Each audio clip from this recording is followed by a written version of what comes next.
ভাই জীবনটা শেষ করলেছি না দিতে পারতেছি মনে করেন কি পরিবারের সুখ না পাইতেছি নিজের সুখ। But we have laws to govern workers' housing standards. So why is this still happening?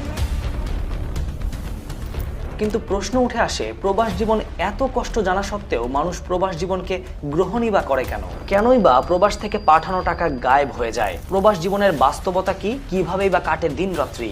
এই সমস্ত সমস্যার সমাধানই বা কি?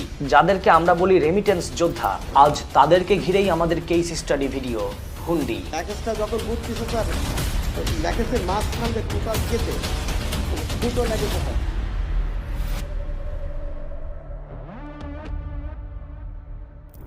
আমাদের আজকের ভিডিওর স্পন্সর ট্যাপ ট্যাপ সেন্ড, যেটা নিয়ে আমি একটু পরে কথা বলবো। আচ্ছা আমাকে বলুন তো, আপনাদের কি সুড়ঙ্গ সিনেমাটার কথা মনে আছে, যেখানে সিনেমার নায়ক মাসুদ বাংলাদেশ থেকে মালয়েশিয়াতে পাড়ি জমায় শ্রমিক ভিসা নিয়ে প্রবাস জীবনের উদ্দেশ্যে? সেখানে প্রচুর কষ্টে দিন রাত্রি পার করে, মাথার ঘাম